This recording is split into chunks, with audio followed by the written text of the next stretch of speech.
കോൺഗ്രസ് നേതാക്കൾക്കിടയിൽ ഐക്യമുണ്ടാക്കാനായി എന്നുള്ളതാണ് 2 ദിവസമായി സുൽത്താൻ ബത്തേരിയിൽ നടന്നുവന്ന കോൺഗ്രസ് നേതൃയോഗത്തിന്റെ പ്രധാനപ്പെട്ട കാര്യം.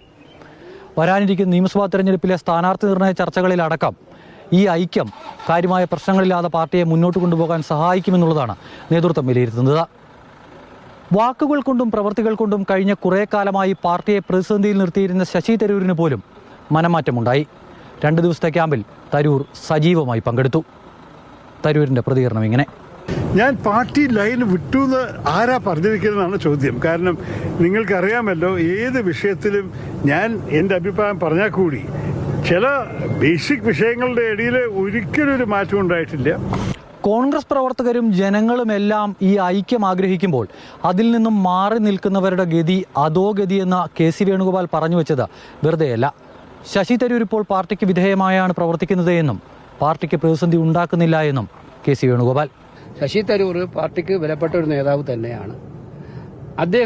അദ്ദേഹത്തിന്റെ പ്രസ്താവനകളിലൊക്കെ തന്നെ ചിലപ്പോഴെങ്കിലും ഇത്തരം കാര്യങ്ങൾ പറയുന്നത് ശ്രദ്ധിക്കണമെന്ന് പാർട്ടി അദ്ദേഹത്തോട് പറഞ്ഞിട്ടുണ്ട് പലവട്ടം. 2 മാസത്തെ പ്രവർത്തന സമരപരമ്പര കലണ്ടർ കൂടി പ്രഖ്യാപിച്ചാണ് കോൺഗ്രസിന്റെ നേതൃയോഗം അവസാനിക്കുന്നത്.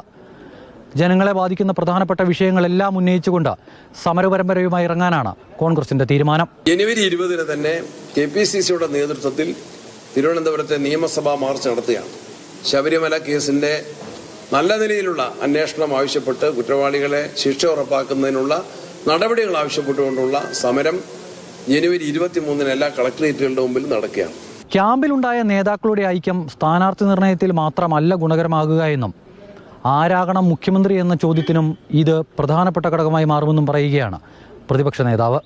തർക്കങ്ങളൊന്നുമില്ലാതെ കലഹമൊന്നുമില്ലാതെ മുഖ്യമന്ത്രിയെ പ്രഖ്യാപിക്കുമെന്നാണ് പ്രതിപക്ഷ നേതാവ് പറഞ്ഞു വെക്കുന്നത്. കോൺഗ്രസിന് ഒരു ഗാലക്സി ഓഫ് ലീഡർഷിപ്പ് ഉണ്ട്. അതൊരു അഭിമാനമാണ്. ഒരാൾ പോലും മുഴക്കില്ല, ഒരാൾ പോലും തർക്കിക്കില്ല.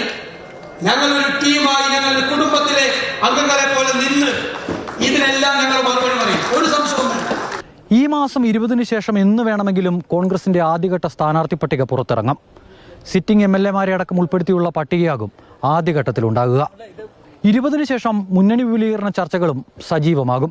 വിസ്മയങ്ങളുണ്ടാകും. തെരഞ്ഞെടുപ്പിന് മുമ്പ് LDF-ലും BJP-യുടെ NDA-യുടെ ഭാഗമായി നിൽക്കുന്ന പലരും നമ്മളോടൊപ്പം ഉണ്ടാകും. 100 സീറ്റിൽ അധികം നേടി നമുക്ക് തിരിച്ചു വരാൻ കഴിയുമെന്ന് 2 ദിവസത്തെ ക്യാമ്പ് നൽകിയ ആത്മവിശ്വാസവും തദ്ദേശ തെരഞ്ഞെടുപ്പിലെ വിജയം നൽകിയ ആത്മവിശ്വാസവുമായാകും കോൺഗ്രസും UDF-ഉം അടുത്ത നിയമസഭാ തെരഞ്ഞെടുപ്പിന് ഇറങ്ങാൻ പോകുക. അമൽ തേനംപറമ്പിൽ, മാതൃഭൂമി ന്യൂസ്, സുൽത്താൻ ബത്തേരി.